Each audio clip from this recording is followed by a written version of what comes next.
The 54-year-old veteran officer with 3 decades on the force is now one of only 8 women police chiefs in major U.S. cities. San Diego Police Chief Shelley Zimmerman, welcome back to Evening Edition. Thank you very much for having me. Now, what does it mean to you to be the first woman on the San Diego, to serve as chief on the San Diego Police Force? You know, obviously I'm extremely honored to have this opportunity, but you know, we're one department, male or female, we're one department, one team, just doing the very best that we can for our communities. How would you, or I should say, how will you address the current problem of sexual misconduct against women by police officers?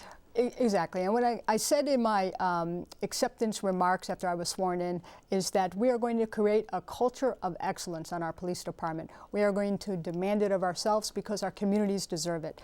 We are implementing other procedures that are going in place, such as our professional standards unit. Within the next month, we've already going to have dates picked for our all-hands meeting to give expectations. There's many other factors that are, again, to return to our values of what's written on the doors of our police cars. America's finest, not just San Diego's finest, but America's finest. Specifically, I know Chief Lansdowne said, as far as dealing with this, he told me he didn't think an independent monitor was necessary, and in fact, he thought that the SDPD should undergo an independent audit instead. What's your position on that? Absolutely, we are going to have an independent audit review of our department. I welcome that, and with any critical incident that we would have at the San Diego Police Department, no matter how well that it went, we debrief it because we believe that we could always do better. And so I welcome this review, this audit to come in, to take a look at our procedures, to take a look on how we do business, and if they can come up and show us how we can have improvement, we very much welcome it because we don't want the officers that are going to discredit the badge. And if they can help us predict to not even hire those officers, we welcome that. You welcome that. And do you stand the same with Lansdowne on the independent monitor? As far as whether you support or don't support that? We do not need an independent monitor. We're completely in supportive of an audit, a review of our policies and procedures. Again, you know, we have a very dedicated, not only officers, but our civilian staff that serve every day with honor, distinction, dedication. And we're talking about a very few officers that have discredited this profession, and we're not going to tolerate it. Another big issue for people is before this promotion, you were Assistant Chief of Neighborhood Policing, and one of the reasons the ACLU criticized your new appointment was because of racial profiling in the community. Lansdowne had told me that he wanted the police officers to start collecting racial data at traffic stops and also to wear lapel pins. Will you continue, lapel cameras, excuse me. Will you continue those actions, and what else would you do to address this issue? Yes, we're meeting with the ACLU, and I was in those meetings with Chief Lansdowne and the ACLU and the NAACP. And we are meeting with them again on Monday. We're also going to be having town hall meetings.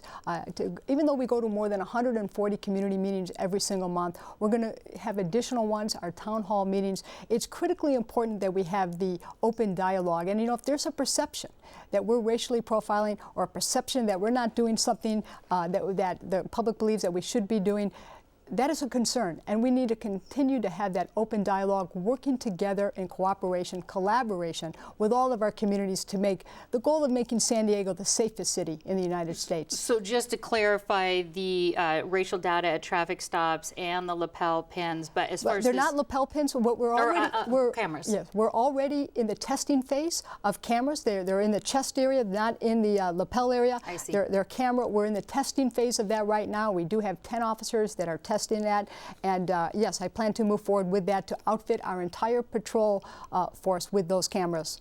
And what do you plan to do to ensure adequate retention of officers? We have both a recruitment and a retention, and that is absolutely a challenge. It is an extremely competitive market right now for police officers, many agencies that are hiring locally and across the country, and so it's difficult, and it is a challenge to get the very best in this competitive market. And then you're right, with the retention issue is another huge challenge for us because we half of our patrol force is eligible to retire within the next 4 years.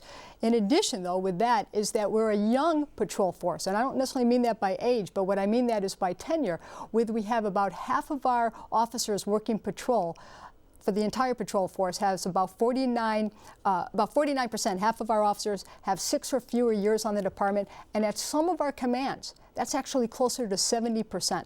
So we have a segment of our force that is eligible to retire, and a whole nother segment that is very young in tenure. So do you have a particular priority as far as trying to get that retention? Is there a particular plan that you are developing to retain or recruit those officers? We are working on all of that to not only attract the very best, but retain our officers as long as we can over these next 4 years, so we can stabilize. And so we're looking at stabilization for our department, and that is a challenge on both of those areas.